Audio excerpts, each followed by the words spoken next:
अब बात भारत के पावर पंच की। डिजिटल क्रांति ने देश में कई बड़े बदलाव लाए हैं। इसका सबसे बड़ा फायदा आम आदमी को हुआ है, क्योंकि पीएम मोदी के डिजिटल मंच से सरकारी योजनाओं का लाभ पहुंचा है सीधे आपकी जेब में। यूपीआई भी एक ऐसा ही डिजिटल प्लेटफॉर्म है जो पिछले कुछ सालों में भारत के लिए क्रांतिकारी कदम साबित हुआ।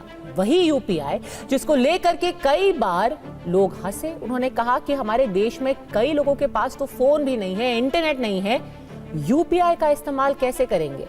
अब यूपीआई एक सच्चाई बना है और भारत की अर्थव्यवस्था में कैसे बड़ी भूमिका निभा रहा है, देखिए ये रिपोर्ट।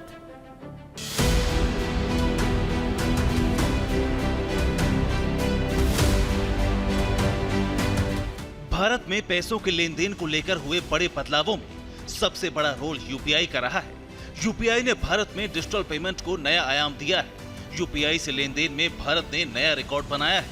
दिसंबर 2024 में यूपीआई लेन देन की संख्या और मूल्य दोनों में जोरदार वृद्धि हुई। भारतीय राष्ट्रीय भुगतान निगम यानी एनपीसीआई भारत में डिजिटल लेन देन की देखरेख करता है। एनपीसीआई के आंकड़ों के अनुसार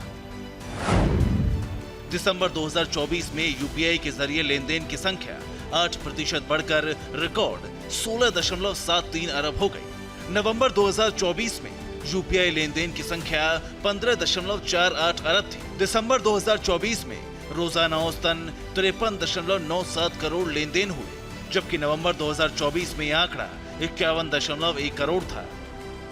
ये बढ़ोतरी भारत में डिजिटल पेमेंट सिस्टम की बढ़ती लोकप्रियता और सुविधा को दर्शाती है, क्योंकि लोग यूपीआई के जरिए बड़े पैमाने पर लेन देन कर रहे हैं, जिससे इसका महत्व बढ़ता जा रहा है। बीते 8 सालों में भारत के लोगों ने न सिर्फ यूपीआई को अपनाया, बल्कि आज ये जिंदगी का अहम हिस्सा बन चुका है।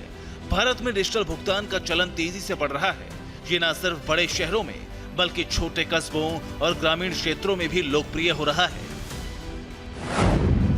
यही है भारत का पावर पंच, फिक्र आपकी, परवाह देश की। Bureau report, TV9 Bharatvarsh.